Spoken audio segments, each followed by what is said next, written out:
Grizzlies fans know it's the team that gives you the edge. Big River Steel does too. And much like the Grizzlies have recruited legendary talent, we want you to be part of our team. Are you ready to be part of something legendary? Then visit www.bigriversteel.com. That's www.bigriversteel.com.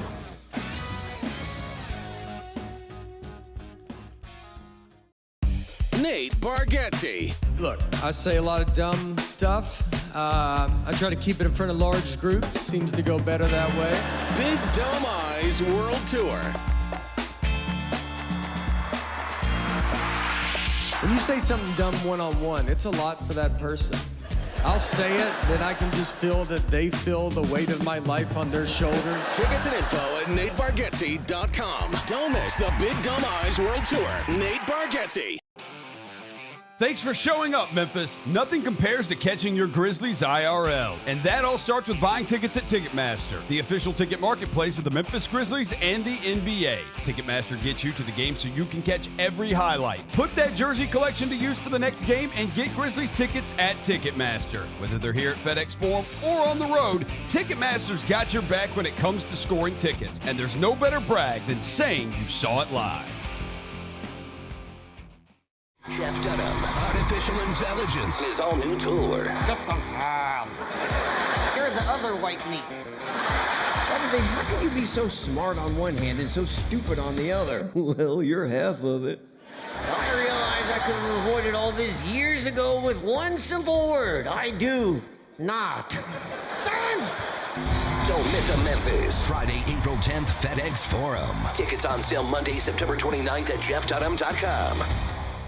Sonic Radio. Welcome back to Sonic RNDIO. That spells radio with me, the CIO. This just in, the new Sonic $1.99 menu lets you build a crave-worthy meal for just $1.99 an item, whether that's a creamy shake, crispy tots, or a quarter-pound double cheeseburger. This just out. Ostriches. They're mean, not very cute, and in my opinion, way too big for a bird. Don't miss the Sonic Fun 99 menu. 5 items, always $1.99. Live free, eat Sonic. Tax not included. See menu for details. Watching the Grizzlies is easy with FanDuel Sports Network. If you have cable or satellite, you're all set. Find us on your channel lineup. You can also use your TV provider login to watch games on the FanDuel Sports Network app. No cable or satellite? Subscribe directly to FanDuel Sports Network online. You can also watch on Prime Video by adding a FanDuel Sports Network subscription. Not sure where to start? Visit FanDuelSportsNetwork.com to learn more.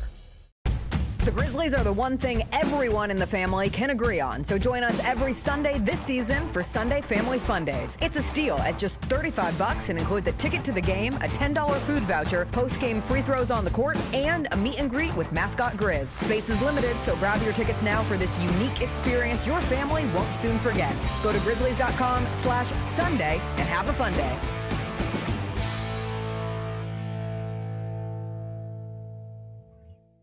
Calling all collectors! Topps NBA basketball trading cards are back. It's available in the Grizzlies Den by Fanatics and online at Topps.com. Rip into bold color parallels, electric inserts, relics, and autographed cards from today's biggest stars and the next gen talent. Look out for rookie cards of Cooper Flagg and Dillon Harper, plus Grizzlies favorites John Morant, Jalen Wells, and so many more. You don't want to miss this drop. Grab your set before it's gone.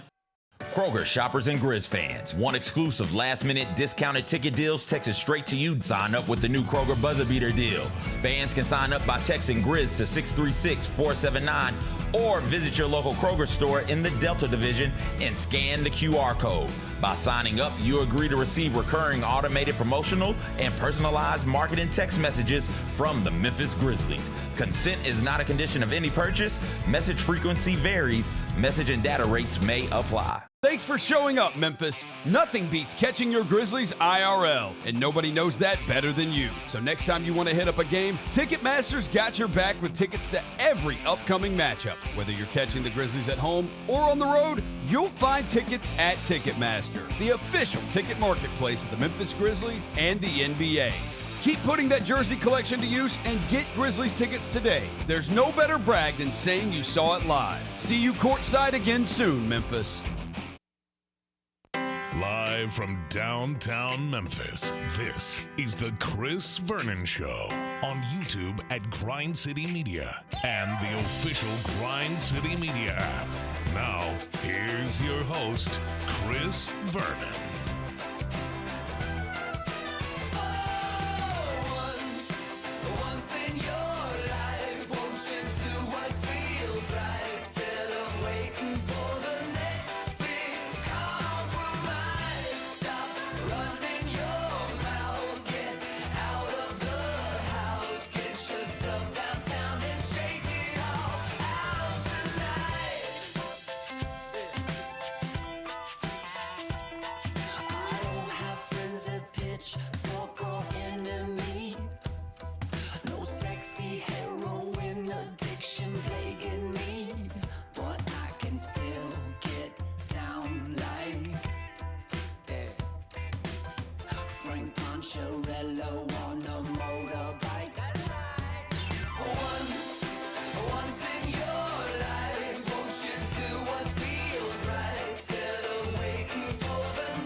It's noon on GrindCityMedia.com. It's Chris Vernon Show. Welcome. It's a Friday, November 14th, 2025 edition of the show. Today on the show, Gary Parrish from The Gary Parrish Show will join us as he does on Fridays. And we will get you ready for the weekend ahead. A bunch of stuff going on. Grizzlies are going to be playing in Cleveland. The Tigers are going to be playing on their home floor. Got a big college football weekend ahead of us. We will get you ready for all of that. It's a Friday. It's nice out. Smile. Let's do it. Turn it up.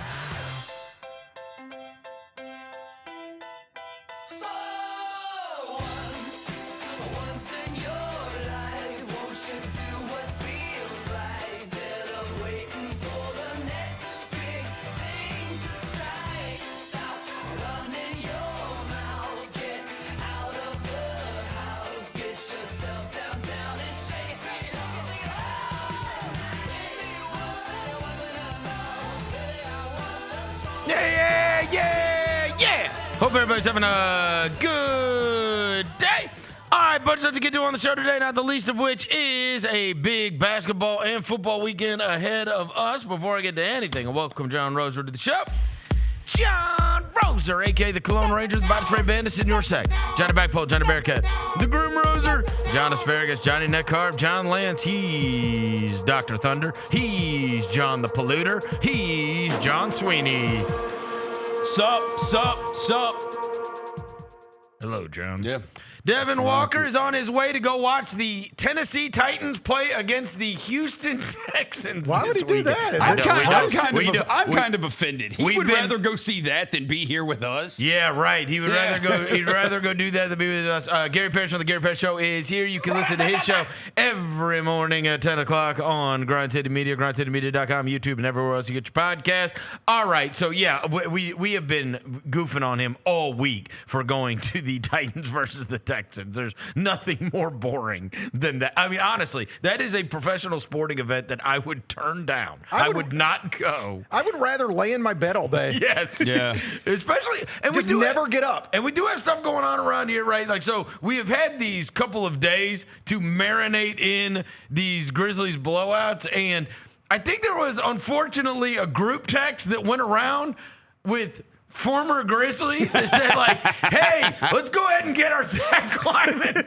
Let's get our Zach Kleiman stuff out there, because we had Marcus Smart yesterday. Everybody is texting me yesterday how Marcus Smart is commenting on his time with the Grizzlies and how you see what happened now, right after him and LaRavia were gone. And so that was enough, even though, let me just say on the side note, on the Marcus Smart stuff, hey, Marcus never played for us. Like, he played like, less than 30, 40 games, right? It bothers me that, there is a, they do the whole correlation causation thing. And it's like, it bothers me that there's a correlation between, like, the trade deadline and what the record was. And if I am Marcus Smart, I'm probably saying that too. Sure. Right? Like, hey, they got rid of me, and look, the whole thing's gone to hell, right? That being said, I don't think, we've talked about Zach Edey coming back, and we've said it's not necessarily what a guy does individually. It is how that individual presence affects the group, right? And my point was, I do think Edey could possibly have a profound effect, not only because of his individual talent, but more so, he enhances your two best players. He enhances Morant by setting a screen that somebody actually dies on, and he enhances Jaren by not having him have to do all the stuff around the basket that is required in a basketball game that has now been Jock Landale's role, right? So that being said, so we talk about even in basketball, it's not necessarily the individual, it's how the individual affects the group. Same thing goes, but this is off the court. I don't think for 1 second that they would have been better with, or that because they didn't have Marcus Smart and Jake LaRavia, that's why things went to hell. I will listen to someone, and this is something that we talked about yesterday. I will listen to the idea that it's not that they would have played and you would have been way better if you had them. It's the message that it sent, which is we are willing to actively make this team worse because we don't have a chance anyway. Right? We are looking towards, this is not about this year. And so you got nothing back, right? And to me, that is the point. It's like, you look around, and then obviously you lost Wells, and so then you had nothing, right? Behind Wells. Yeah. You're having to, we get to the playoffs, and you're having to, even before Ja got hurt, you're starting Scottie Pippen Jr. at small forward. Yeah. Right? And so, to me, it wasn't necessarily about those guys and like, if they would have Marcus Smart, things would have been way different. And if they had Jake LaRavia, things would have been made way different. Maybe it would have. Maybe it would have. Certainly, they would have been a better team. But it was when you made those deals, you sent a signal to everyone in that locker room, we're not trying to improve the team this year. We don't mind taking a step back this year because we ain't got a shot at doing something big anyway. And that, to me, is something that is a reasonable thing and that I don't think was taken into consideration when you're making those deals. Sometimes when you're making those deals, it's not taken into consideration. How is everybody in my locker room going to view this, right? Because you're all wanting to get better at the trade deadline.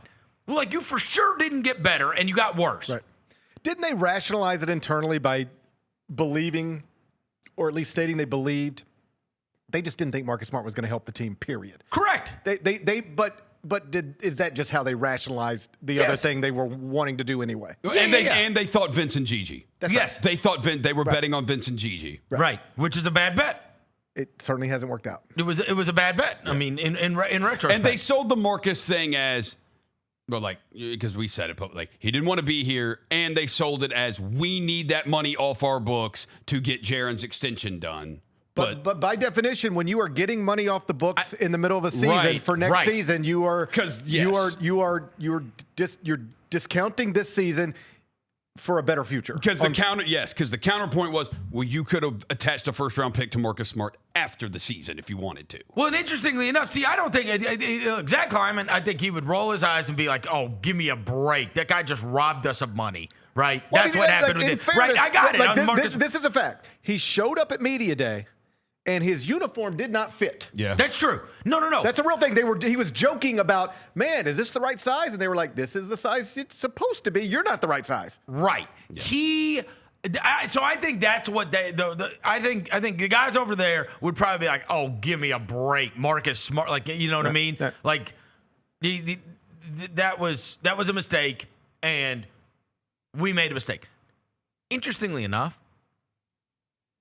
when asked about mistakes or things he would do over, he brought up that the LaRavia thing was a mistake. He brought that up. He brought that up. I should have picked up his option. I should have picked up Jake LaRavia's option. That was a mistake. But that's what everybody agrees on now, right? Yeah. Right. You know what I'm saying? But I mean, like, and to me, it was just the duel of, hey, here's two guys in the locker room that aren't in the locker room anymore, and it clearly doesn't make you better. I got it, right? I understand you wanted to just get this out of my sight. This is a constant reminder of the mistake that I have made, and we're just going to get off of this, and we've got to make, who knows if we could get off it in the offseason, whatever. My whole thing was, bro, he has no value now. You're having to attach a pick. You might as well just play it out. Maybe he has a playoff moment, and people are like, hey, he could help somebody win, right? And there's no question, by the time you got to the playoffs in Oklahoma City, you'd have been way better off bringing Marcus Smart and Jake LaRavia to the table than what you had to bring to the table. Yes. Also, just worth noting, if they remain on the team, you might not even be playing the Oklahoma City Thunder anyway. Right. Yeah. Yes. And because your whole thing and you might have the same coach. Yes. Really? And none of this would matter if Marcus Smart and LaRavia were not contributing to a team that is 8-4 right now. That's true. Yeah, but they are. They're contributing to a team. So you have the Marcus Smart stuff yesterday, and I'm like, damn, man, let us just be miserable without this, too. No. Oh, no. No. Because then Dillon Brooks had 30-plus last night, goes to the podium, and here's what he says. Last two, don't change. Dillon, with you mentioning your confidence, I was curious. You've been this confident for a very long time. Do you remember the last time on a basketball court you were confident? I would say probably the series against the Lakers. I couldn't shoot the ball. The GM was telling me only shoot 6 shots. Not giving me the confidence I needed. And you could feel that energy, coming from, front office and coaches. And, it's never the players. The players always want to win. But you feel that energy, so, even if you're working, you put in time, it's just not falling, So, probably that was the last time, and I cut that off from then, and then I had that little feeble run, and all I kept doing was working, to get back to where I was, the vintage Dillon Brooks. All right, vintage Dillon Brooks. All right, look.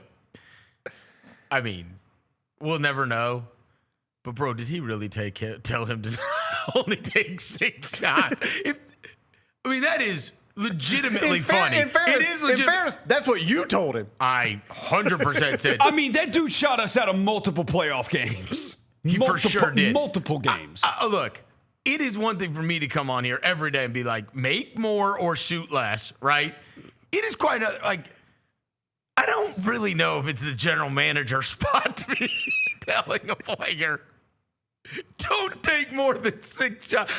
You can see, they put out a statement at the end, which is basically like, hey, we're not bringing Dillon Brooks away back forever. Well, because they were all pissed at him. Yes, they were mad. Over the I poke bears and like that.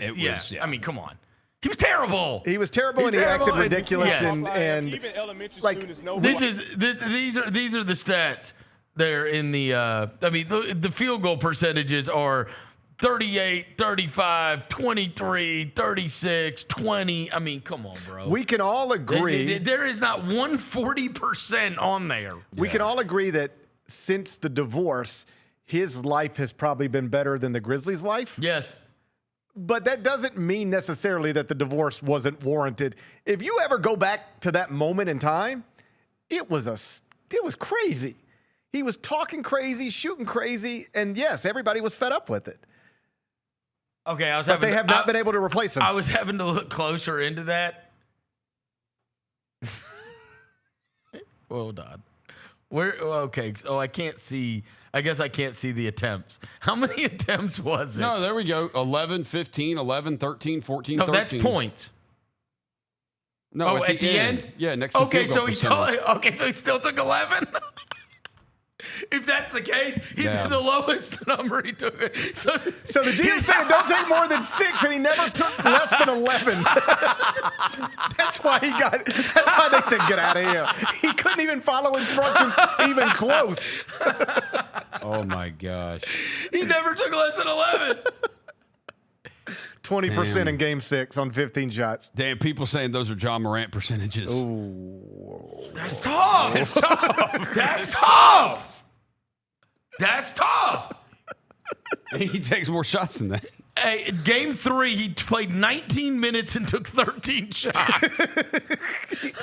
He said, "The hell with this. I'm getting my shots up." And I mean, so we're not doing revisionist history on Dillon Brooks' shot attempts. It was ridiculous. Yeah. It was ridiculous. And you can do the Warrior series, too. It is also, look, it is also not the general manager's place, if that is true. Yeah. But this just felt like these guys are all happy, and they sent a text a bunch of these other, like, "Hey, let's get off our Zach Cliven stories." It's like, damn, bro. He's been, like, in the background for years. Right. And now Marcus Smart and Dillon Brooks on the same day, right when things are going bad. Nobody knew his name 3 years ago. Now everybody's saying it every day. They were preying on our downfall. They were just waiting for us to be crap so they could be like, "Oh, yeah, they screwed me." Yeah, well, and you know, like we've all heard that some things there with his injury. So the Rockets play the Blazers tonight. So Steven Adams after the game. Oh, yeah, right. And by the way, mate. Yeah.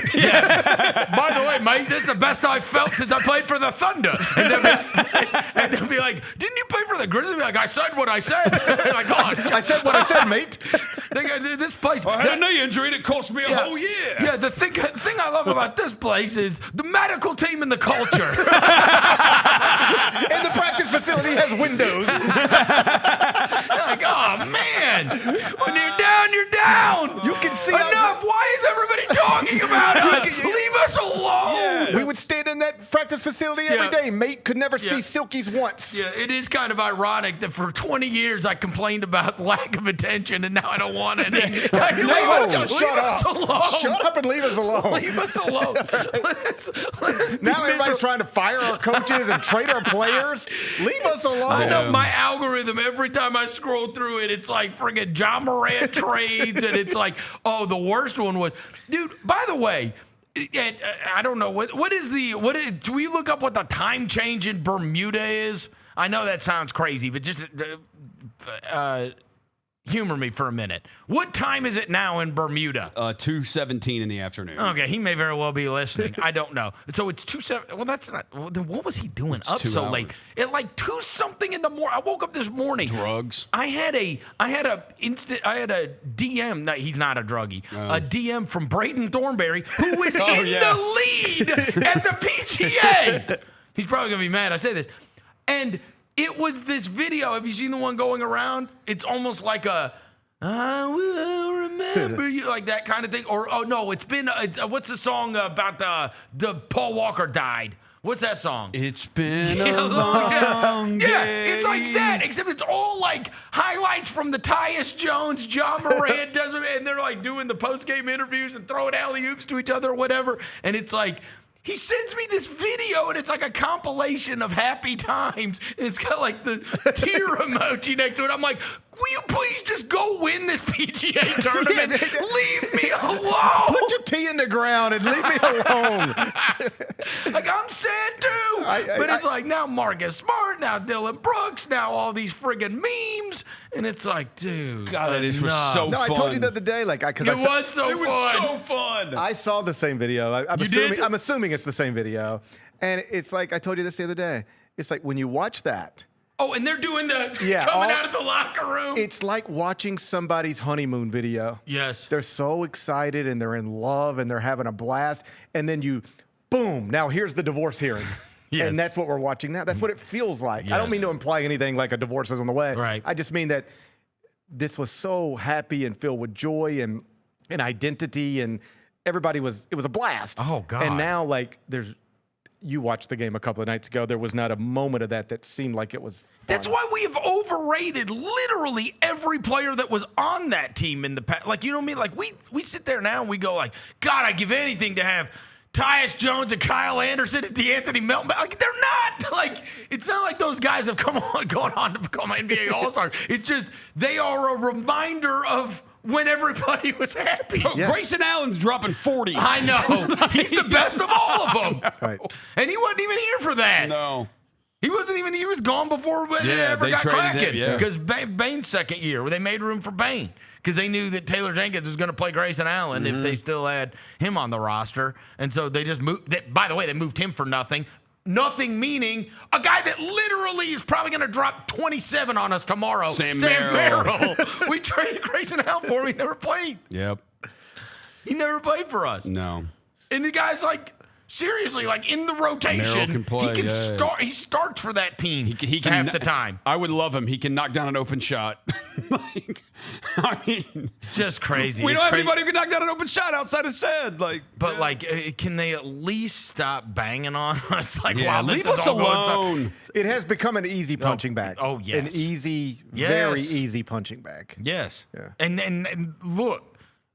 All of those things, like for Brooks and Smart to both on the same day, I was like, okay, who sent a text here? But it is, I think it is human nature when you feel discarded by something or somebody when they are going through it. I guess sometimes you can take the high road. Yep. Perhaps that's what Luka did the other day with Nico. He did. Yeah, but it's... Oh, I for sure would not have been what Luka was. Oh, I know you wouldn't have. No. And the other thing is... You've never even seen the high road. No. And then... No. I you will don't even hold know a where it is. I would for sure hold a grudge. Yes. I would for sure hold a grudge about that. But the other thing is he still makes me sad when he talks about Dallas. He's like, Dallas is always going to be my home. I'm like, oh my God. Yeah. This is so, he's going to live there in the offseason. It's so sad. Like, he didn't want to go. He did not want to go. That's the thing. He didn't want to go. It makes you hate that guy so much more. There's a whole world. There's a whole world filled with people who dream about being Lakers. He was not one of them. I do think, and I know that sounds crazy to people sometimes, I absolutely believe the same thing is true about Morant. I believe that wholeheartedly. I do not think Ja Morant would move. I'm not kidding. I do not think he would.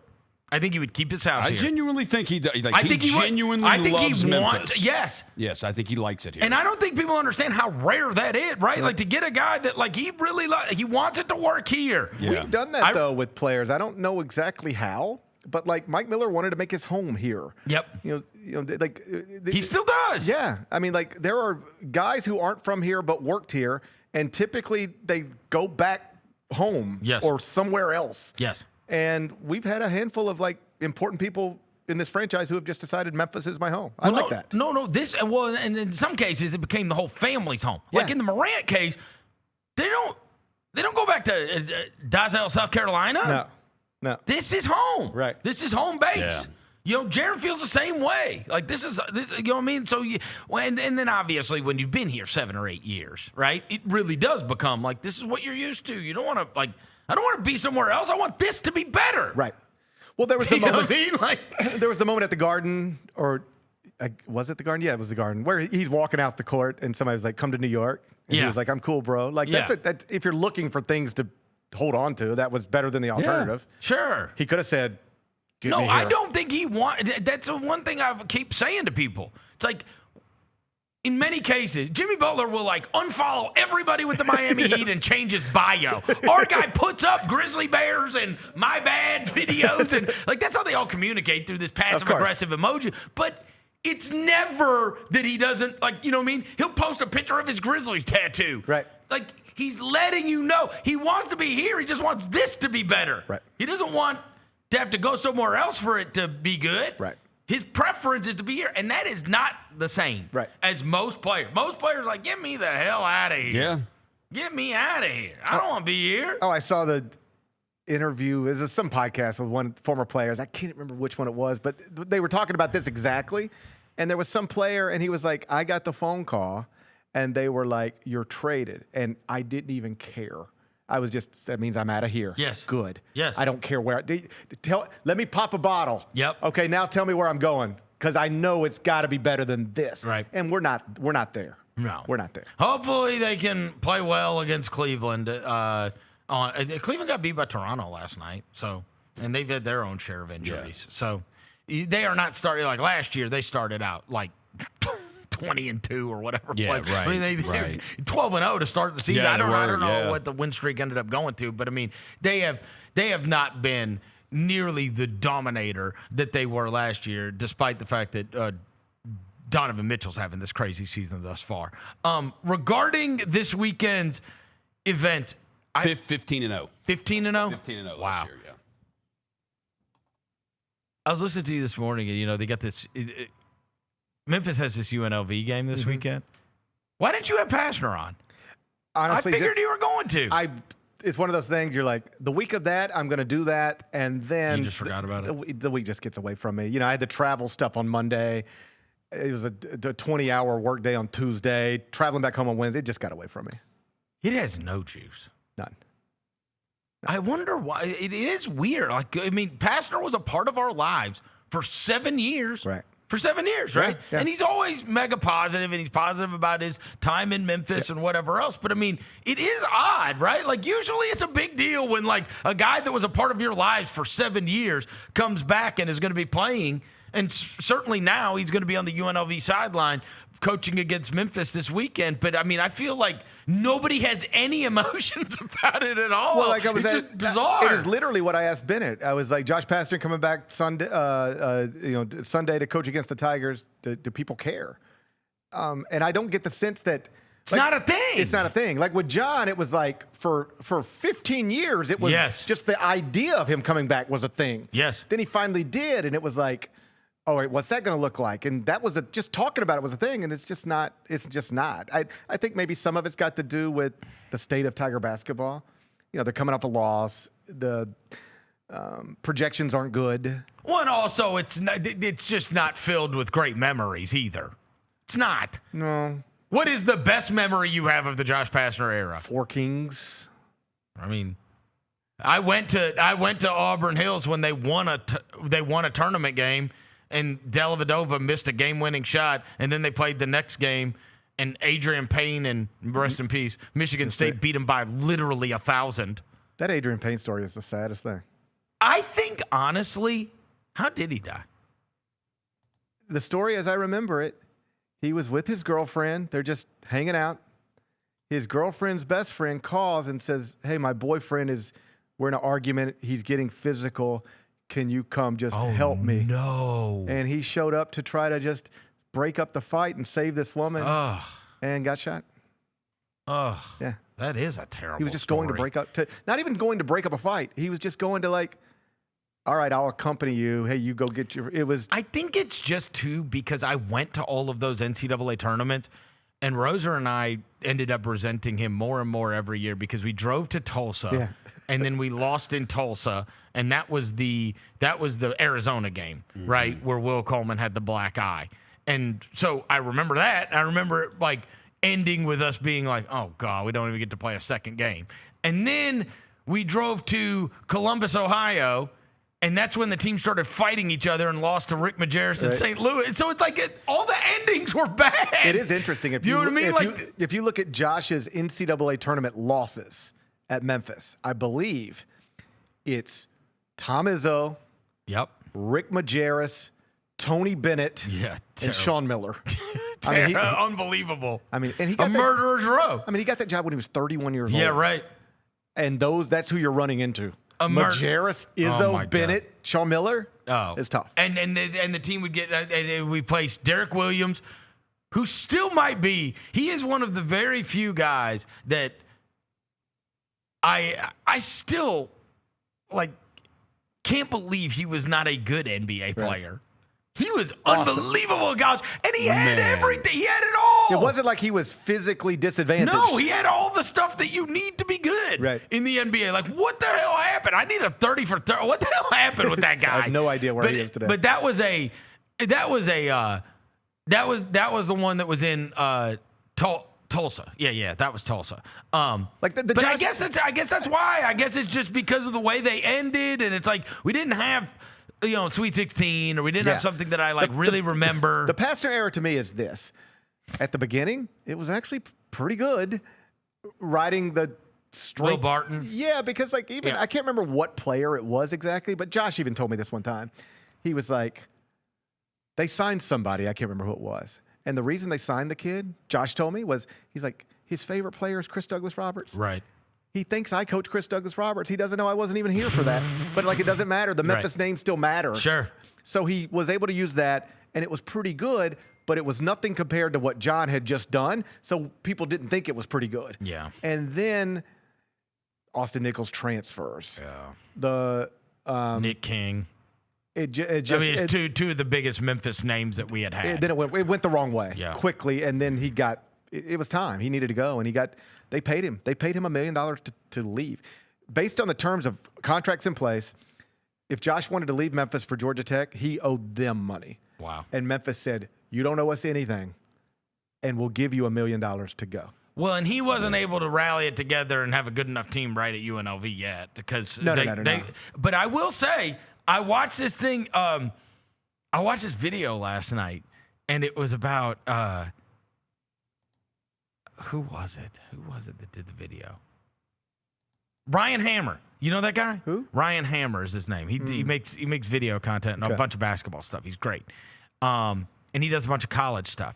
And he was like, he did this whole video on UT Martin. Yeah. And he was like, I love this UT Martin team and story. And he's like, and you got to check this out. And I was like, all right, I'm listening. Like UT Martin, whatever. So they beat UNLV. They did. Yeah. UT Martin. Yeah. And evidently they went to Bradley and popped them too. Okay. And they were picked to be 300 and something in KenPom. They were picked to be like 8th or 9th, like the low in the OVC.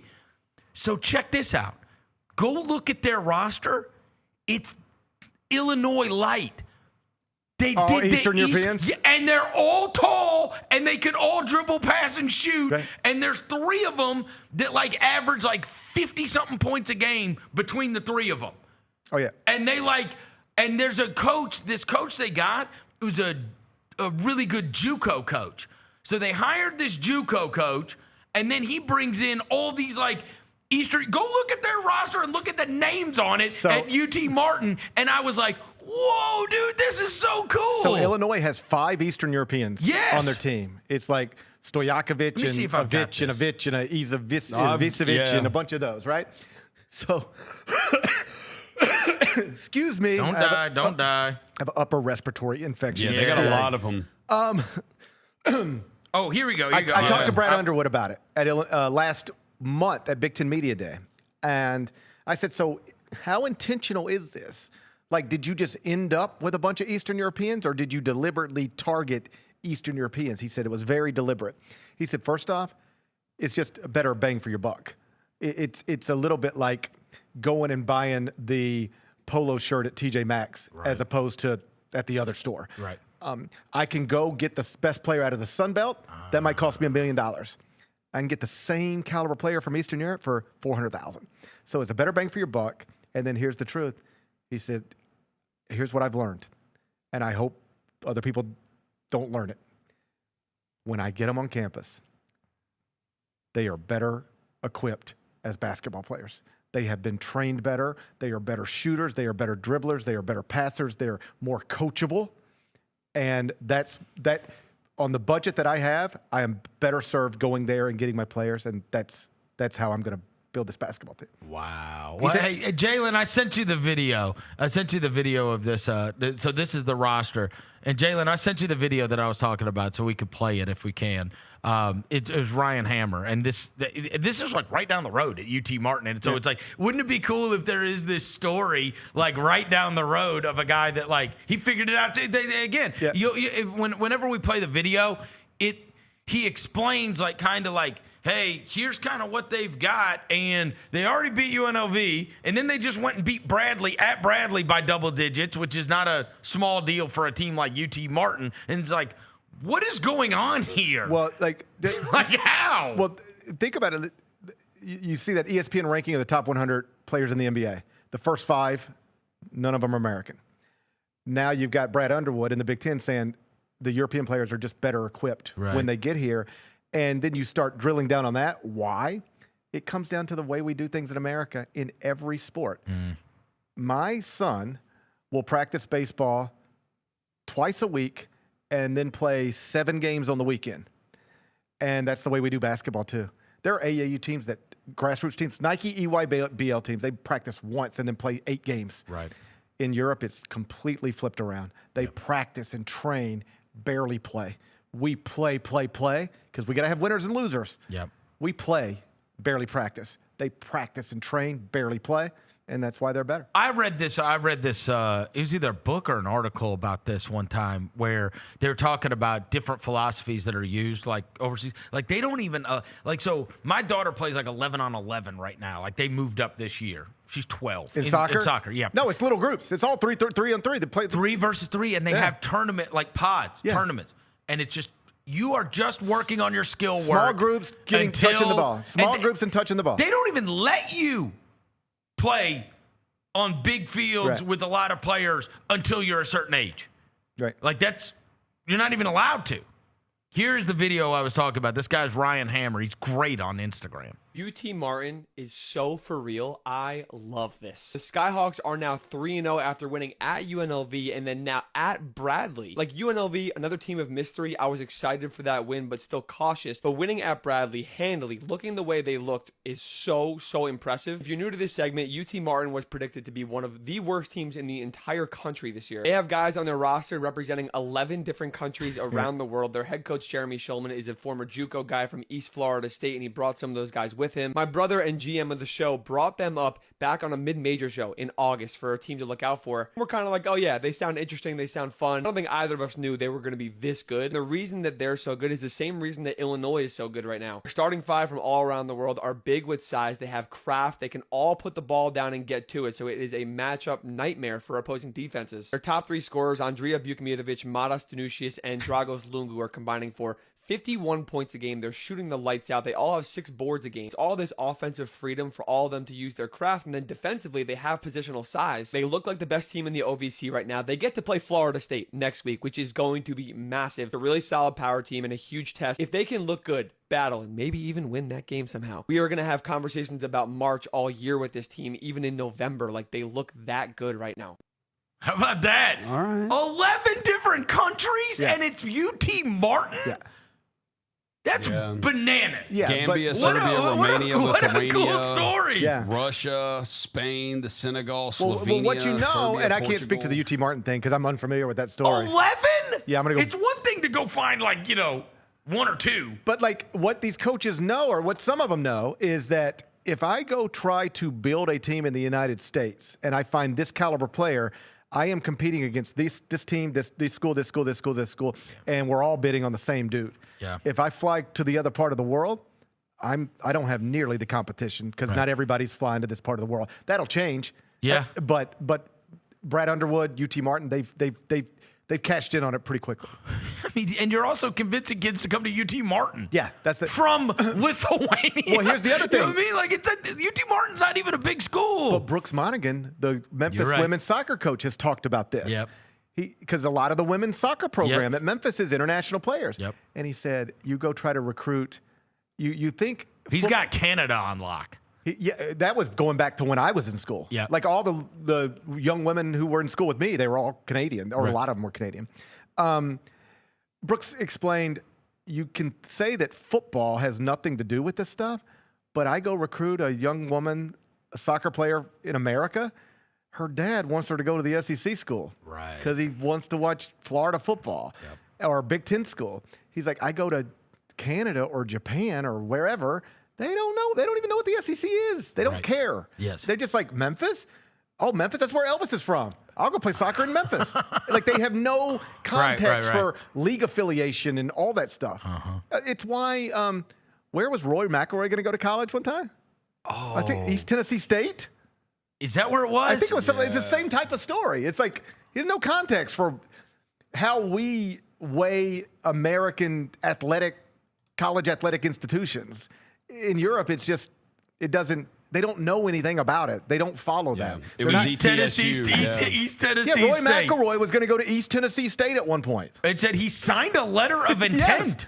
He signed a national letter of intent to play at ETSU. Right. Maybe he was a bit. Who was it that? Isn't that where? No, because T.O. was Chattanooga, so I was going to give him T.O., but not even T.O. Yeah, I don't know. No, there's a story that explains it. I don't remember what it is. Is that where y'all's buddy went? Didn't he coach there? Steve Forbes, yes. Oh, yeah. And Brooks Savage, who was on, he's the head coach there now. Oh, wow. Yeah. Says he chose to continue his amateur career in Europe instead. Yeah. But he was going to go to East Tennessee State. But now this guy, It'd be a cool story. You got to look into this because it's some JUCO coach. I'm going to steal all of that and bring it on the Island College Basketball Podcast. It's really good. Yeah. I mean, because where is that? I mean, like, who's ever heard of them? Yeah. They're 300 and, what did he say, 323 in Ken Pom? And I can imagine bringing a bunch of, like, a culture shock that has to be bringing kids from Eastern Europe and putting them in Martin, Tennessee. Right? But I can tell you from hosting exchange students. It's probably a lot nicer than where the kid from in Lithuania. Well, here's the thing. I don't know. These kids in Europe, because we hosted 2 exchange students, they don't think of it in terms of coming to Tennessee. Right. They're coming to America. That's all they think about. Right. So I like Diana, our German exchange student. She signs up to come to America to do a year of school. When you think of America, I don't think of Hernando. Bro, she's from Berlin. Okay.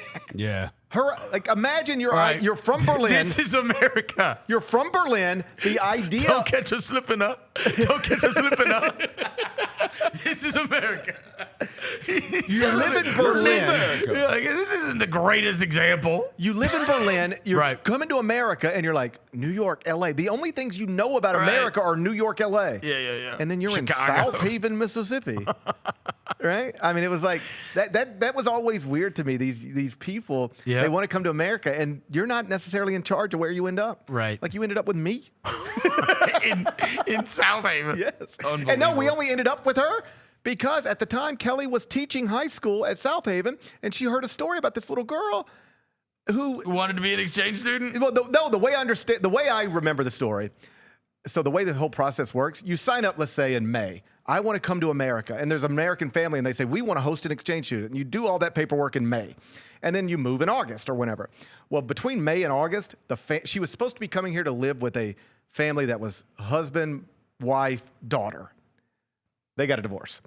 Daughter went with the dad. Mom was at home every night, drinking, smoking, sad with the exchange student.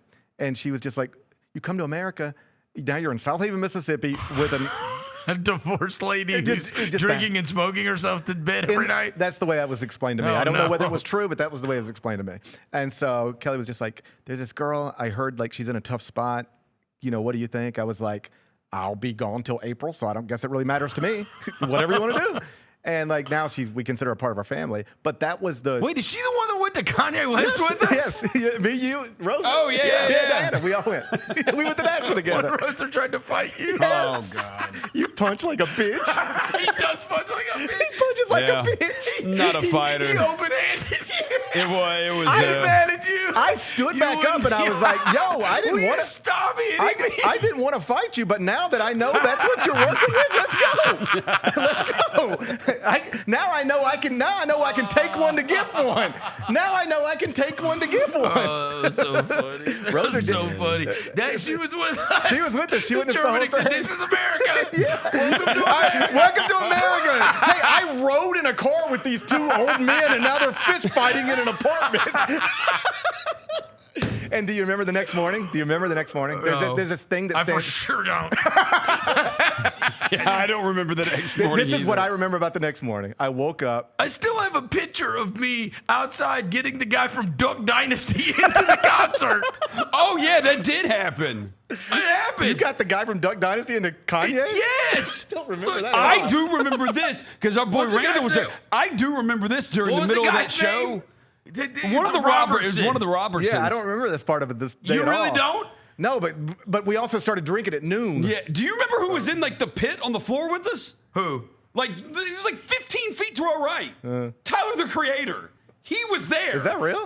Yes, he was at that show. I don't think I remember the concert. Yeah, Tyler the Creator was there. I don't think I remember being that there. show, the Life of Pablo tour was so amazing. Oh my God, that tour was so awesome. When they played Famous like 3 times in a row. It's like, I need this to be so loud in Nashville. I saw a video of that I'm on in my Taylor phone. Swift's hometown. It's outrageous. Dude, I know it's in the archives. I've got a somewhere. video on my phone of me yelling, I made that bitch famous. Oh my Screaming God. that. Dude. Here's what I was trying to tell you. So this is the first thing I remember about waking up the next morning. I remember your voice, and this is what I heard from the other room. Jose Fernandez died. No. Do you remember that? No. It was that morning. Whose voice was that said that? You said it. I said Jose Yes. Fernandez. The Marlins pitcher in the boat accident. I said You broke the news to me. You were like, Jose Fernandez is dead. I was like, Roser punched me last night. What is going on? I wish I had. I don't know. I don't remember what had happened. This, what was his name? It was like, it wasn't Phil. Phil was the dad, right? So what was the other Robertson guy's name? I don't know. It's Phil's kid. Tell your story. Willie? Is it Willie Robertson? And that's so. Anyways, yeah. Here it is. Willie Robertson. Sure enough, look. If you can zoom in, you can see it. If you can't. That's look. It's a freaking Kanye West show in Nashville. So as you said, we have been going all day. Yeah. And I see him like outside. He's like walking by, and he's like, "What concert is that?" And I was like, "Kanye West." And he's like, "Oh man, I want to be." He's like, "I want to see Kanye West." And I was like, "You're Willie Robertson." I was like, "Come on!" So I grab him and I bring him through this gate, and I like try to walk him through. And they're like, "Do you have a ticket, sir?" And I was like, "It's Willie Robertson." And they're like, he still needs to have a ticket. And all of a sudden, like these two security guards are on the side. They're like, "Holy shit, Duck Dynasty!" They're like, "Come on, come with us, whatever." And he like, Willie Robertson looks back. He's like, "Thanks, bro." And I was like, "You got it." I have no recollection of this at all. None. Willie Robertson. Oh my god. Unbelievable. Amazing. Duck Dynasty. Amazing. He was just walking by. That was a fun trip. It was a fun trip. That was a fun trip. And I guess that girl's probably still telling people to this day, like, in America. America's crazy. You think you're going to New York, you're in Mississippi. Yep. You think you're with some friends, they end up punching each other. And the guy from Duck Dynasty. The guy from Duck Dynasty was standing next to me at a Kanye concert. America's crazy. America's nuts. Shout out Willie Robertson. Shout out Willie Robertson. You know what I mean? What are they doing now? No, the dad died. Oh, Phil? Yeah. And I used to have him on, like back in the day when I was at Sports 56, 100 years ago, I used to have to do these remotes, and they'd be like, "You're out at the Ducks Unlimited thing." Do they still do that at Agri Center? I have no idea. And they would like set me up with guests. Of course, I wasn't like an outdoors guy, right? So they would like, you're right. I'm like setting up there, and they were like, "You're gonna have on Bill Dance," and I was like, "That's awesome." So then I like had Bill Dance on the show, and then they would be like, "And then you're gonna have this guy that made these coolers." I'm like, "All right, I have him on." You're gonna have we're gonna have a representative from Bullfrog Sunscreen. I'm like, "All right, whatever." And then they were like, "Hey, you're gonna have on the Duck Commander," and I was like, "The who?" And they're like, "You're gonna have on the Duck Commander." And I was like, "Hell yeah." So they bring him by, and this is Phil Robertson. He's got this huge beard. This is before the television show. Oh, wow. Like, he was, I don't think it's, I don't think you can describe, like, it's such a niche thing. But, bro, I'm telling you, I'm at Ducks Unlimited at the Agri Center, and they are like, "You're going to have the Duck Commander on." And I was like, "Okay, fine. I'll have the Duck Commander on." They bring him over. In that realm, it would have been like I had friggin' Michael Jordan. Oh, on. yeah. No, they got like super famous. No. This is before the television show. Because that whole Agri is filled out with people who just, I know. They can discuss duck calls with you for hours. And he was known, not only did he make his own calls, he was the greatest at calling. He was doing it on the show. He was doing it on the show. Don't do that. I couldn't do it. But he was doing it on the show, and people were like in awe. He's like, I had friggin' Oz the Mentalist on, right? They're all sitting around, and they're like bowing at the throne of the Duck Commander. So now imagine me. I look up like 10 years later, and the biggest thing in the world is Duck Dynasty on A&E. I'm like, I know that guy. And do you know what I remember about him? He was the starting quarterback ahead of Terry Bradshaw at Louisiana Tech. How about that? Oh, crap. That guy, Phil Robertson. Wow. He was the quarterback at Louisiana Tech before Terry Bradshaw.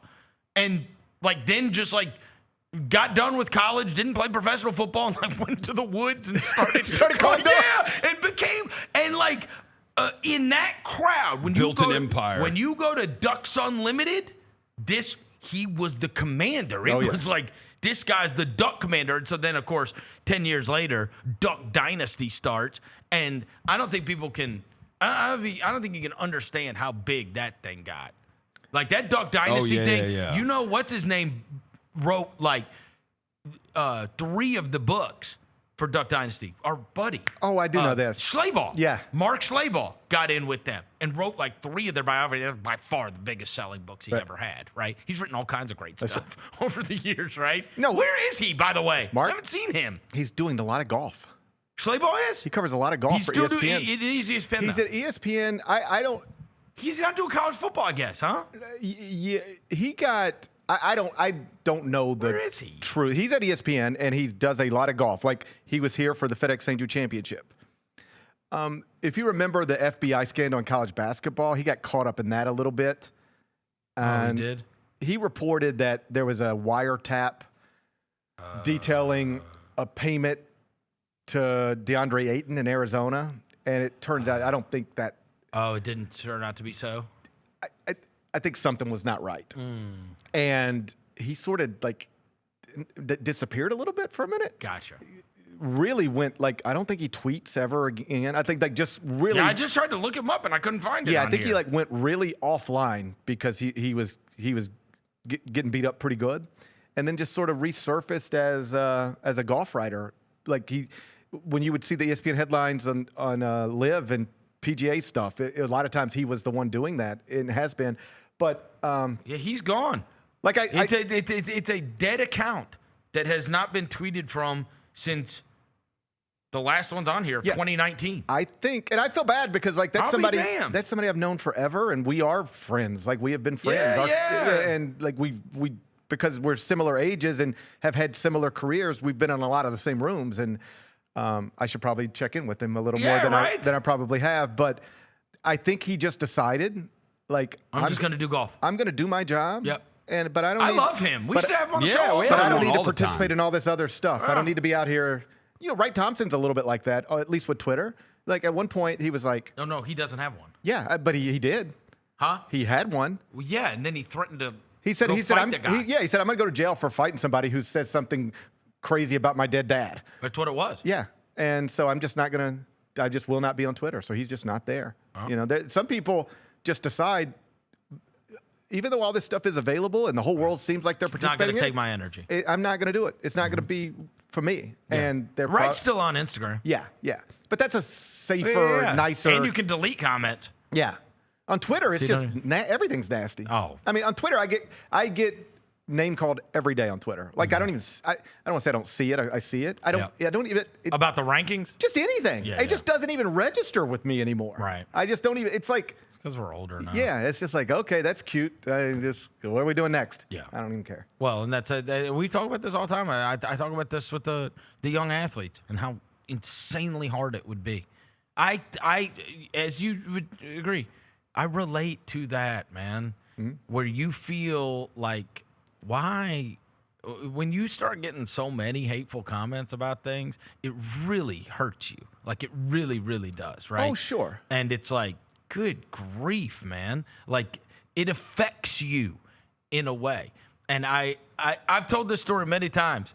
The last time, literally the last time that it, like, bothered me was when because I was going through it. When I left radio, I was scared about what was going to happen next anyway, just because you're nervous, right? And I had taken that job with The Ringer, and it was the first time I had been in a situation where I was totally, like, 99% of the stuff that I don't want to say 99, but like 90% of the stuff feedback I would get was positive. I was beloved by my Memphis audience, and I've been here for a long time, and I got this group of listeners that have been with us for a long time, and they know me and whatever else. And as soon as I started on The Ringer, I mean, I was just getting murdered. Yeah. Like public people, and I was like, they were like, who is this AM radio host that Bill Simmons hired, and blah blah. And I'm like, I was like, good grief. And I texted him, and I was like, hey man, I'm really sorry about the feedback, whatever. Just stick with me. I promise I'm gonna get that right. I'm used to doing radio, but I'm gonna figure out this podcast thing, whatever. And he was like, stop What are you talking weird. about? Like, what are you talking about? Right. And I was like, yeah, but like, there's people on. He's like, I couldn't care less. Like, Right. what? Right. No, I know what you are. I know what you. I pursued you because I know what you can do. Right. You wouldn't even be talking to me if I didn't know you were good enough to do this. And he was like, I wouldn't even know who you are. I couldn't care less about a Reddit thread or a this or that or whatever. He's like, I don't care. I went through that like, a little. Stop being weird. Yeah. And I was like, oh. When I would guest host. Okay, I'll stop being weird. Well, like I went through it. I would guest host Jim Rome. Yeah. And just they hate you. They hate you. Because you're not Jim Rome. Right. And like I talked to him and I was like, do you want me to, shout out the clones and do all this little stuff? Because I don't know it like that. Right. And I feel like I would clearly be faking it. Yep. They said, no, just do your show. And when Jim's back, he'll do his show. Yep. Perfect. But that ain't what they're there for. No. Because they feel like they're a part of the guts. show, and because he makes them, and then I just ignore them. Kind of like the chat. You ignore the clones. You ignore the clones. Yeah, the clones were like wanting me to shout out the clones, and I was just like doing a show. Yeah. And you're just getting beat up for 3 straight hours. Yeah. And it's like, God, they hurt your feelings. On some level, yeah. Because like, why do these people hate me so much? And I can remember being younger. I'm glad Twitter like this didn't exist when I was 22. That it came later, because I can remember. I'm like a beat writer and I would see a post on the Memphis message board about me or something I said or wrote that was wrong. Drive me crazy. I would jump in there and correct the record. And now, like as recently as yesterday, I saw somebody tweet, Gary Parrish said this thing that I clearly have never said in my life. 10 years ago, I would have been like, hold on a second. Yeah. You know what I did then? Don't even, whatever. If you think I said that, it's fine. I don't need to explain myself to the whole world every single day. Right. So you can assume, you guys can talk about me all you want. Probably did say it. It was probably my burner account. I used to be, but I would be consumed with, I need you to understand me, exactly what I meant. It sounds like you don't understand, so let me explain it again. Right. And now I'm just like, the only people in this world I need to understand me is like my wife, my kids. Well, they're never going to anyway. They've given up. They've given up. But like my bosses, my wife, my kids, outside of that, man, you guys can argue about whatever you want. They've given up. They've given up. They're not trying to understand me anymore. They're just trying to tolerate me. When do you go back to New York? Wednesday. They can't wait. I know. No. They drive to the airport. Can you stay longer? Dad, Dad's back home. Right. Well, I am the one who is like, hey, your towel doesn't go on the floor. Like around our house. No, you're OCD. Everybody has rules. You are. Bad. Hardcore. Bad. Yes. Like all this drives me crazy. Yes. Just this stuff. Stuff drives me crazy. This being here, Devin listening to music before the show. Oh, yeah. Like you couldn't take any of it. No, I walk in here and I'm like very uncomfortable. I'm like, how are you about to start a show in a minute? This is chaos. How are you about to start I walk in there. Chaos. Bennett knows not to say a word to me. The extent of me and Bennett's conversations before we are on camera is this. What's up? What's up? That is it. He walks in and he says, what's up? Or I walk in and I say, what's up? Whoever's there first. But that's all we say. Yeah. And then I'm back in my computer. I am preparing. What if he said, hey, man, what'd you do last night? What'd you watch last night? Here's the thing. He knows not to even do it. But what if he did? I would talk. I wouldn't be like, shut up. No, Gary, because I've tried to talk to you when I've produced for your show before, and you don't. I can tell very quickly you're not interested in talking. And I do. I'm the same way. So I just leave it alone. Like, I'm the same No way. wonder you like Isolo so much. Small talk. The guys that hate small talk. We were, but like we were doing the podcast for CBS Sports Network. So we had a producer in our ear the whole time. And like, we'd go to like a real commercial break on TV. And this producer we were working with, he was like, so GP, it was like, and we're back in, he was like, we're back in 4 minutes. And like, we're in a break. And I'm getting ready for like the B block. And he's like, all right, GP, so favorite basketball movies? And I'm like, what do you mean? He's like, what are your favorite basketball movies? I'm like, for what? He's like, oh no, I'm just asking, like, what's like all time your favorite? I was like, bro, you can't do this to me. I was like, I got a B block coming up. Email me and I'll tell you my favorite basketball movies later. But I got a B block coming up. This is probably the guy is probably the same guy that leaked that Pat McAfee's a diva. You know what I mean? Pat McAfee was like, shut up. He's probably like, I was trying to make small talk with Parrish and he told me to shut up. I didn't say shut up. I was just like, man, I can't. Leave me alone. But I can't handle I do know this about me, like that I am one track. I hear people all the time. They're like, "Yeah, I was working on a column and listening to your show." That makes no sense to me. I cannot work on a column and listen to your show. You can only do one thing. I do one thing at a time, and I do them, and I don't even think about the next thing until that thing's done. You can listen to something while doing something else. I don't. You can't? Silence. I can if I have to, like if I'm in an airport or something, but I am never going to have music playing or a show playing or a TV playing while I'm writing. While I'm prepping for a show, yeah. But while I'm writing a column, I need to focus on what I'm doing. Absolute silence. Yes. I just need no distractions. It's not, I don't need absolute silence. I don't need silence. I just don't. I told everyone to be quiet. But here's, like, there's a pattern. It's all OCD stuff. We could be watching a movie in our living room, sitting in chairs, sitting on the couch together, watching a movie, and Kelly will say something like, "So what are your plans for tomorrow?" And I have to go, pause. What did you say? Because I can't do two things at once. I cannot talk to you and watch this movie. So which one are we going to do? So annoying. Which one you want to do? Do you want to talk? You're a maniac. Yes. Gary, You're a maniac. I'm with you on some of this. What? Yeah, I'm with him on some of this. Like, are we talking? Are we talking or are we watching a movie? Because I can't do both. I'll do whichever one you want to do, but I can't do both. I respect that. I respect that. She hates him. Same thing. Like, that's because he'd rather watch the movie. I can't listen to a podcast in a car with other people because other people. Because the second you say something, I'm like, pause. Not because you missed what was said. No, just the idea that you might miss what was said. I don't want to. I don't want to do interruption. I don't want to do both of these things at the same time. Gary, I am with you on that. I am either listening I'm with you on that. I'll listen to you or I'll listen to this, but I can't listen to both at the same time. I'll leave it up to you. You can pick. I'm with you. Especially the car thing. Yes, try to listen to a podcast and you really want to listen to it. But you can't because there's just other people talk. Yeah, no. What is other people? I am saying. But like I have no. But other people will talk. What do you mean? Who else is in your car? And I'm like, I am trying to listen to Elon Musk on Rogan. Are you guys just complaining about your significant others without? Because there's none of your buddies are sitting there listening to a podcast with you in the car. No, but what you're basically saying is these women won't shut. They won't just shut their traps. They won't just shut their traps. Dude, women be talking. They won't be quiet. Women be talking. It's like when people talk. Like it's not like you and your buddy are bopping down the road. I don't even have any buddies. Nobody's ever even been in my car. Dude, I'm not kidding. We have been friends for 25 years, and I have never ridden in this car that you have. I've had this car for 2 years. You've never been in it. Never. Yeah. Right. Even Chris has been in my car once. I think once. We went to Tunica one time. Yeah. I drove us to Tunica. Maybe Tunica one time. Yeah.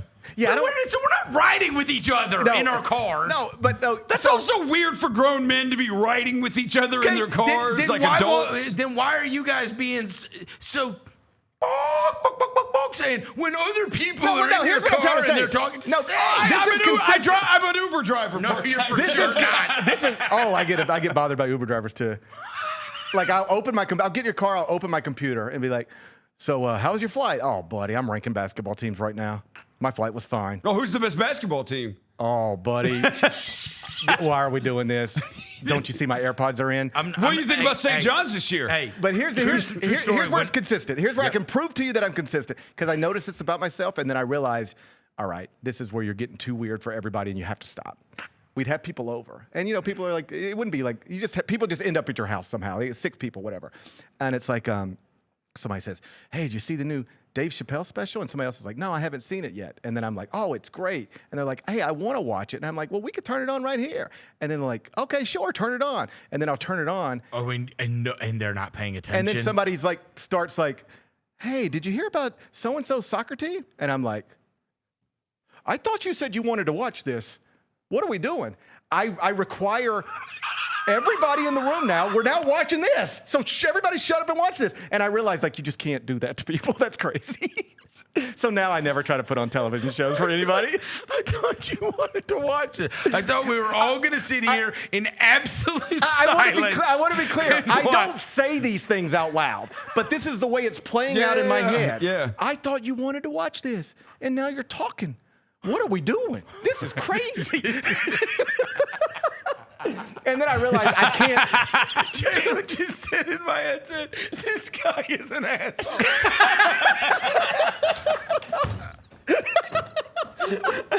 So now, you know, here's another one. Here's another one. I think it boils down. If you want me to diagnose it, here's what I think it is. I have an idea of the way something's supposed to go, and when it doesn't go that way, I get aggravated. So, like, I thought we were supposed to be watching this Dave Chappelle special, and you guys are over there talking about your kids. This is crazy. I noticed it. We were on a boat, and I was in charge of the ox, and I was playing what I wanted to play. And then somebody else, because it's a boat and it's summer, and not everybody wants to listen to hip hop 2 hours straight. And so somebody was like, "Hey, can I just play some music? And then I'll tell you, let's mix it up a little bit." I'm like, "Sure, do whatever you want." Oh. And then they like put on like, you know, Michael Jackson, Billie Jean, which is like the most boat thing you could do. Yep. And I'm immediately like this. Just mad. Just mad because music that I don't prefer is playing at the boat party. And I'm not getting my way. And now I'm not getting my way. And then then I have to remember, like, okay, that you're being crazy. You're being cuckoo. You're mad because they're playing Billie Jean. That's not a reasonable reason to be upset right now. Snap out of it. So then I snap out of it. I'm learning. Can't you tell I'm getting better? No. All right. Go enjoy your weekend. Oh, yeah, it's going to be a blast. As long as everybody shuts up. Just shut up. We'll be back. Yeah, I'm with you, Gary. Everybody sometimes just needs to shut up. Rosa. Yeah, just be quiet. Will you guys stop saying everybody or other people? Just say what you say it with your chest. No, we got stand on business. I am standing on business. Okay, here's me standing on business, and I'm going out for the weekend. I don't want anybody talking while I'm trying to do stuff, all right? You see how I make Bennett sit there and stare at me for 15 minutes at a time? That's what I require from the whole world. I want everybody just looking at me peacefully for long periods of time. Well, that's crazy. I'm not going to look at you for 15 minutes straight. That's we'll be back into this Chris Vernon Show. Let's face it, there's a lot of trash talk in basketball. But the great teams let their performance do the talking. Like Ford F-150, Power on Board, a class-exclusive industry-first feature that turns your truck into a mobile generator and leaves the competition speechless. Ford F-150, official truck of the Grizzlies. Greatness starts here at your Mid-South Ford dealer. Class is full-size pickups under 8,500 pounds, GBWR.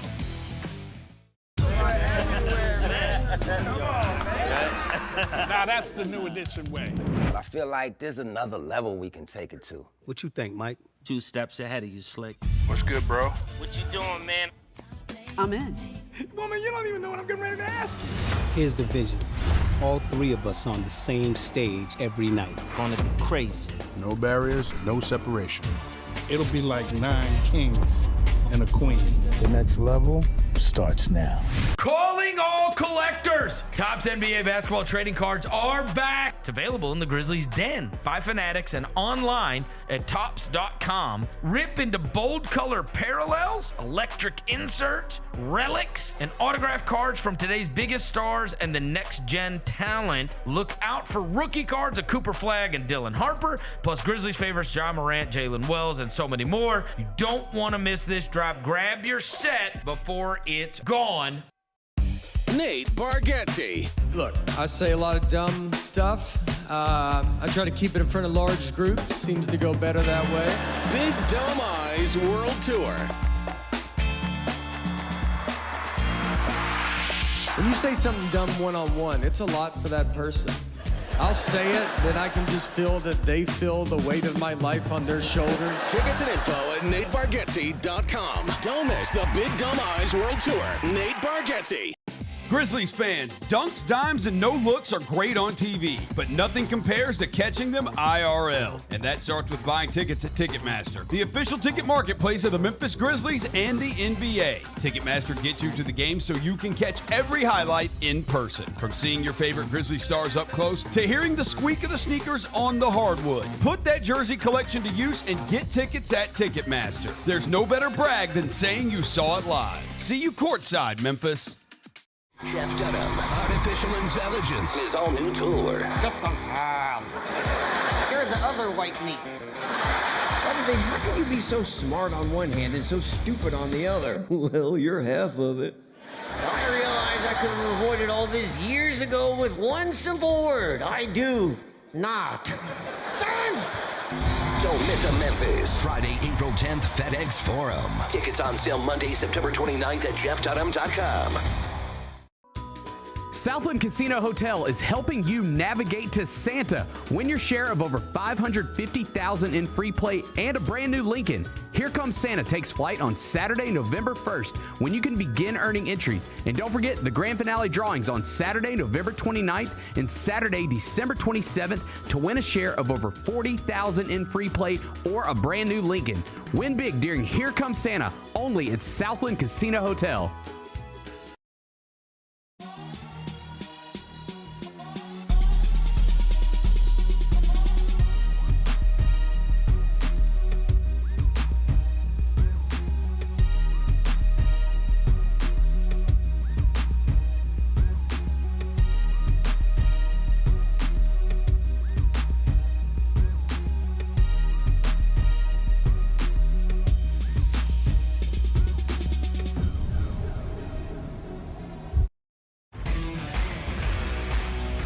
The only thing better than Saturday Night Hoops is when it comes with an exclusive Grizz hoodie. Every Saturday this season, $60 gets you a Grizzlies ticket and a limited edition Grizzlies hoodie. 4 different hoodie designs dropping across 4 Saturday games. Not sold anywhere else. Don't miss your shot to collect all 4 designs. Grab your tickets and gear up now at grizzlies.com/Saturday. We are so excited to be joined in studio now by Memphis Hustle head coach Rob Santacola. How excited are you for this to all get started? Super excited. It's something that I think I've done for 20 plus years. So excited about that and just helping our group kind of progress. And it's been fun to watch. Tune in to the Jessica Benson Show with CJ Hurt live every weekday at 8 a.m. on YouTube at Grind City Media and the official Grind City Media app. Welcome back to the Chris Vernon Show on YouTube at Grind City Media and the official Grind City Media app. Now, back to your host, Chris Vernon. Just be cool. Throwing dead presidents. Look alive. Party is the evidence. It's a vibe. Celebrating excellence. We survive. 2-seater snapping, girl. I'm happy it's just you and I. Throwing dead presidents. Look alive. Party is the evidence. It's a vibe. Celebrating excellence. We survive. 2-seater snapping, girl. I'm happy it's just you and I. Yeah. Just be cool. Just be cool. Just be cool.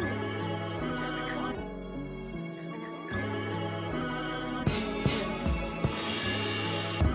Time to make. All right, we're back. Chris Vernon Show. Enter the Grizzlies road trip sweepstakes. You say, Chris, what road trip sweepstakes? Well, it's presented by Robinhood. And go global with the 2025 NBA Global Games when Grizz Nation takes over Europe. You can win a trip for 2 to London to see the Grizzlies take on the Orlando Magic at O2 Stadium on Sunday, January 18th. To enter, visit at MimGrizz on Instagram. Like the post, comment your favorite Grizzlies memory, and tag your travel buddy. And don't forget to follow Robinhood. How about that? That would be amazing, right? You win the trip to London to go watch the Grizzly game? That'd be cool.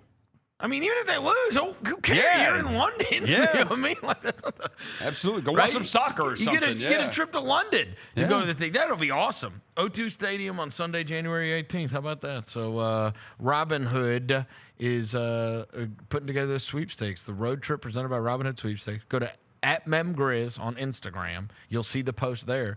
And then just like it, comment your favorite Grizzlies memory, and tag your travel buddy. And maybe you'll win a trip to go head overseas to watch the Grizzlies versus Desmond Bain and the Orlando Magic, who have, by the way, gotten it together recently. They've gotten it together after a slow, kind of uneven start to start the year. All right. So in terms of games that we got going on this weekend, we talked about how the Memphis basketball team has a game on Sunday at FedEx Forum. That's the game that's going to be going on in the home arena.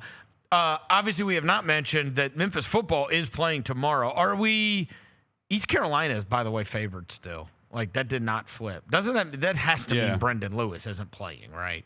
Doesn't that have to mean that? That has to be the inference. There's no way East Carolina is favored over Memphis unless Brendan Lewis is hurt. I refuse to believe that. Well, there's no way. In fact, let me look at the. I'll look at the Sagarin predictor ratings. That's where I am. Oh, you are? I'm trying to find There's where no Memphis way. is on here. Memphis is number. Memphis 54. They're 54. Yeah, so our predictor number is 73.24. Yeah, and now go find East Carolina is 72. Their predictor number is 72. So, I guess a home field advantage. Home field advantage. No, I guess that's right. Yeah. Damn, dog. So I guess that means Lewis is playing. You know what I mean? Yeah. Or it's not baked in yet. Yeah. The Lewis injury isn't baked in. No, geez. East Carolina better than I thought, I guess. Yeah. Go look at their losses. Their losses are not to like East Carolina. They're not to crap. Yeah, and that has been a place where there've been a lot of bad outcomes in football and basketball over the years. They lost to Tulane by 7. It's like going to Greenville, North Carolina, and then you end up taking a loss. So hopefully Memphis, they need a miracle to be able to get in the AAC championship game. Right. Right. That's their only hope. You say, what do they have to play for? Like, they still have a chance at the title game, but like they probably need a miracle, but hopefully they could catch a miracle. In terms of the college football weekend and the games that are going on this weekend, obviously Jessica Benson was in here earlier this week. Like, if we're talking about trip ups, last week, Indiana was not one that we thought like could get tripped up, and they almost lost to Penn State. Oregon almost lost to Iowa. I guess in terms of can these teams get tripped up by these opponents? Indiana's playing Wisconsin. Virtually impossible to think that could. I mean, Indiana is a 28-point favorite in that game, right? Texas A&M is a 17.5-point favorite against South Carolina. I still contend that South Carolina can be dangerous when they play their best, right? At least they got athletes on their team and they got a quarterback. Notre Dame for sure could get picked off by Pitt. Yes. Yeah. I got it. They're 11.5-point favorites, but like the game day factor.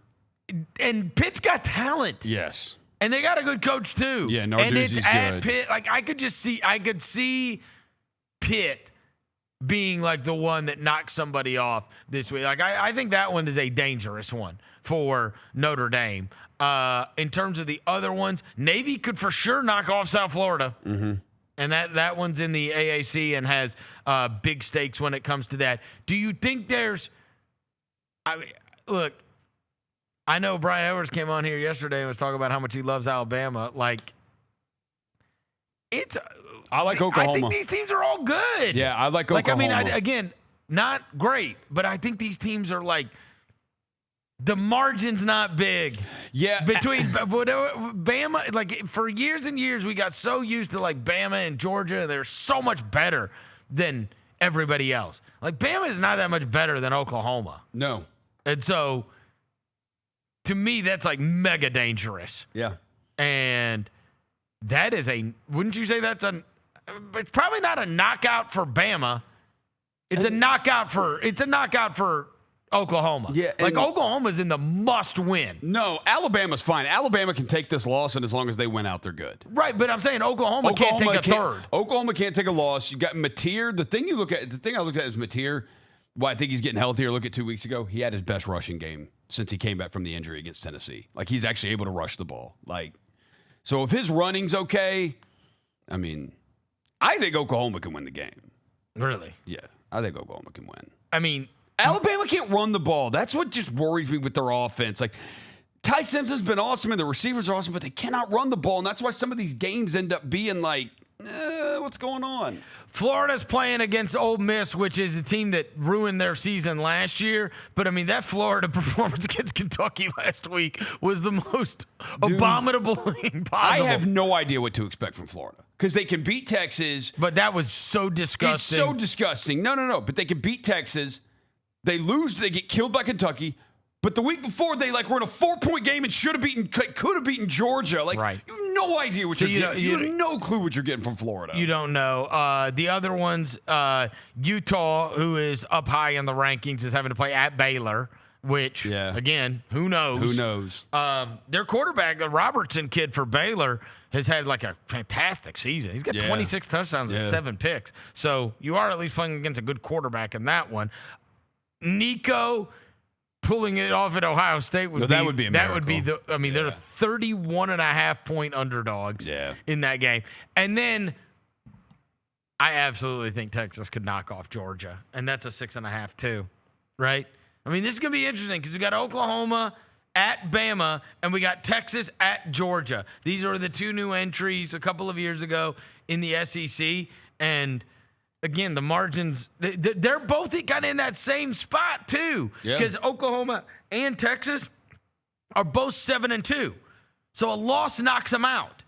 But a win gets them in. Yeah. Like, Oklahoma will get in the playoff if they're able to win the, you know what I mean? If they're able to win a game against Bama. On the road. Yeah. And Texas, if they get a win against Georgia. Yeah. Good grief. Well, Kalen DeBoer has not lost at home, and they cover. Like, I know Edwards went through the numbers, dude. They're like 10-2 against the spread in all home game. Like, they've been awesome. Arch is thrown for over 300 yards in back-to-back games. Like, we'll find out if it's real. Yeah. Like, or was it just Mississippi State and then Vandy's defense, you know? So what do we think? Do we think – you with me on the Pitt thing? Pitt just seems like one of those. I don't know. I just look at the game and I'm like, the game day thing, like, they're going to be fired up. Like, Notre Dame can't take another loss either, though. No, they can't. They can't. Yeah. There's enough of these, though.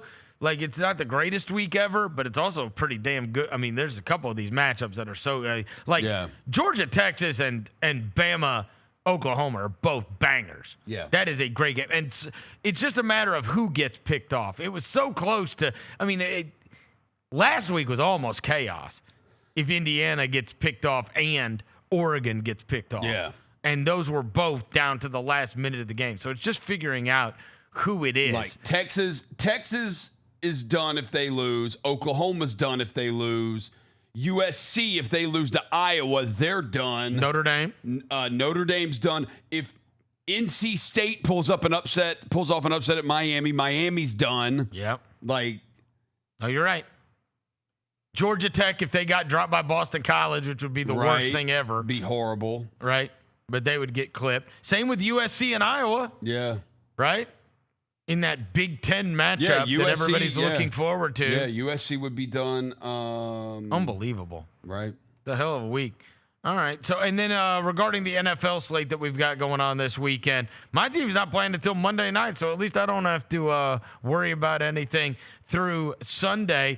Are you in favor of Brock Purdy getting his job back? It sounds like you're going to start Brock Purdy, Roser. We'll see how he looks. No. You don't get to see how he looks before you tell me if this is wise.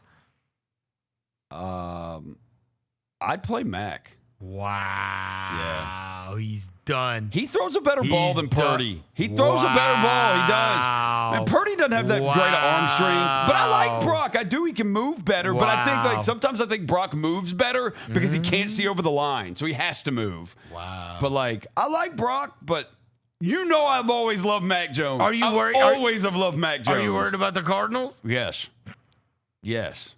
Like, I think we're getting Pearsall back. I think our offense is going to be fine. All right. But the defense, bro, like, you can – ever since we lost Bosa and Warner, it's been like, flip a coin. Are we going to be good or not on defense? There's a couple on Sunday that we for sure got to pay attention to.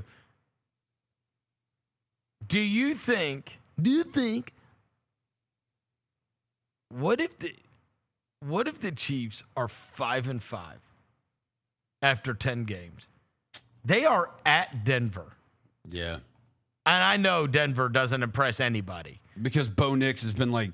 But it's at Denver. They're still 8-2 while not impressing anyone, and they have not lost a home game. But that would mean the Chiefs are 5-5. And that line is like 2.5.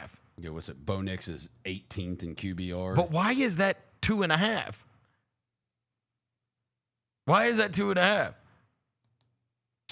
I know it's scary. That one is a great game. Yeah. To pay attention to. Rams Seahawks is unbelievable. Yes. Because they're both 7-2. Right. And so that's obviously in your team's division, figuring out what happens with that. And then imagine this: if the Cardiac Bears knock off the Vikings, I mean, they are in unbelievable shape in that division. They are. Which is crazy because the Packers are cratering. Really. And then at noon, Bills Buccaneers is amazing too. Bills, Bucks. And you know they're buddies too, Josh Allen and Baker Mayfield. Yeah. And so that you got some really, really good ones. Mm-hmm. Bills Bucks is great at noon. That's a great game. And then in the afternoon, that Chiefs Broncos game and the Rams Seahawks game. That's two really good 3 o'clocks. And you're going to have to waste your time watching the 49ers versus the Cardinals. I won't see a second of Seahawks Rams because I'll be watching 49ers Cardinals. And then actually, I will be. I'll be watching it down at Landers Center. We got a hustle game on Sunday. You have a hustle game on Saturday and Sunday? Saturday and Sunday. So Gary was saying he's doing his kid's birthday there. Jena on Saturday night. Jena can come in here. What? We're doing a bunch of stuff this weekend at the hustle game. Oh, okay. Bring it. Jena, come in. Yeah, she knows everything we're doing. She's putting together if she's out there still. That's her squad. Yeah, that's her squad. Come on, Jena. Yeah. Jena runs a hustle. Look at her. That's her favorite thing. So, It's her favorite. Nobody loves the hustle more than Jena. Yeah. Nobody loves the hustle more than Jena. All right, what is this weekend? Gary said he's gonna have his kid's birthday thing there tomorrow night. All right, so what do you got? Okay, so tomorrow it's the Hoedown Throwdown, Hustle Hoedown. We have a inflatable mechanical bull in the kids zone. What? Yep. Rose, are you gonna get on it? No. Yeah. No. Oh, because of the back. Yeah. Oh, I am. You are. Before the doors open, I'll be on it. So that'll be in the kids zone. We have like our What is an inflatables. inflatable mechanical bull? It's like this giant, like enclosed, like inflatable, and then the mechanical bull's in the center. So when it flies off, you're not gonna get hurt. No, you just land on the inflatable. I dig that. It'll All right. be so fun. Okay. We've got my intern Deshaun picked out all types of country music to play throughout the game.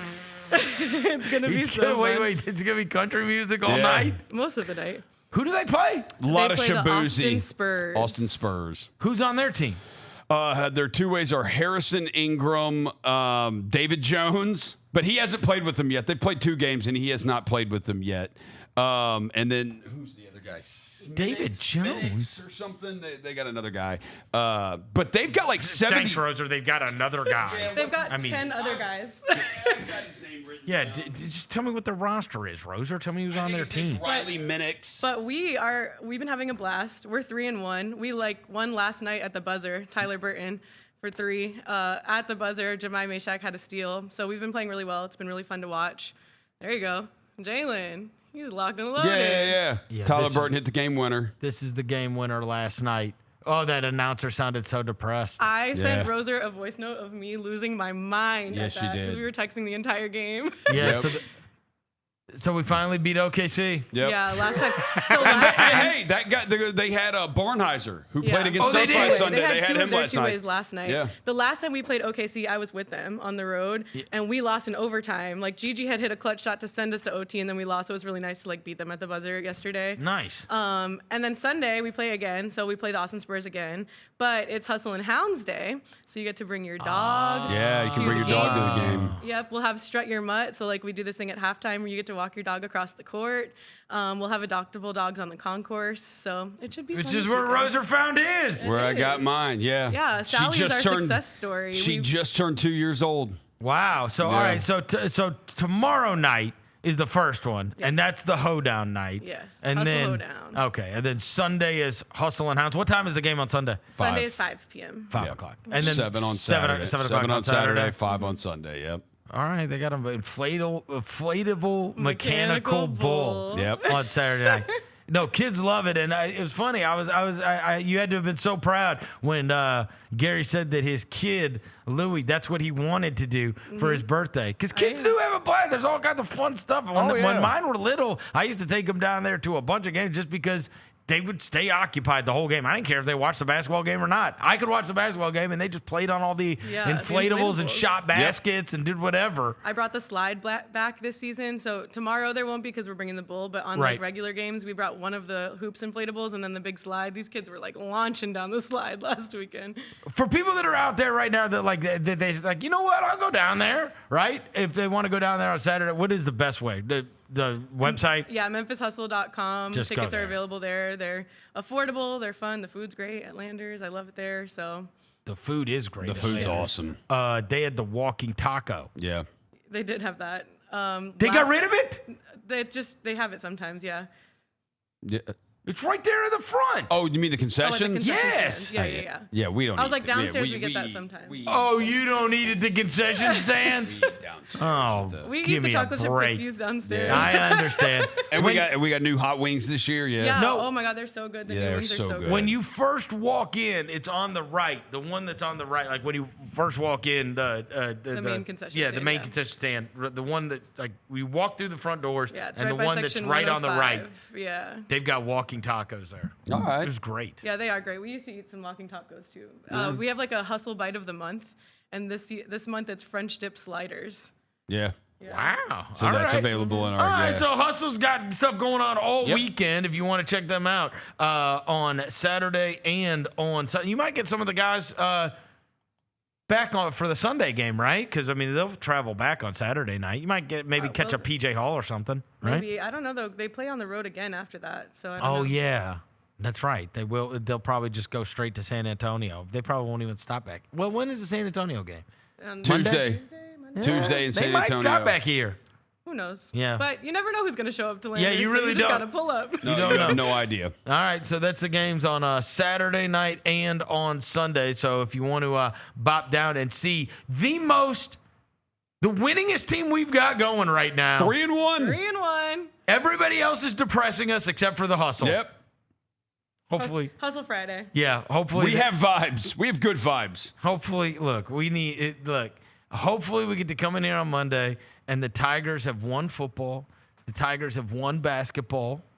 The women's team, my man Brooks Monahan's team has won an NCAA tournament game. The women's soccer team has won on Saturday night. That's the most important one because that's the biggest stakes. Yes. And the Grizzlies have just not gotten. Don't get bludgeoned. Have won in Cleveland. Well, that would be amazing. But that like, would be. I'm saying, I just we don't need something amazing. We've been through hell. I think not getting our ass kicked would be amazing right now.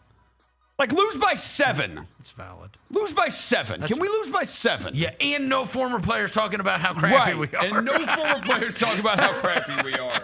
That seems fair. Yeah. All right. Thanks to Gary Parrish. Thanks to Jena Broyles. Thanks to John Roser across the glass. Thanks to Jalen back in the studio. Everybody have a wonderful and safe weekend. We will be back on Monday. Until then, we go.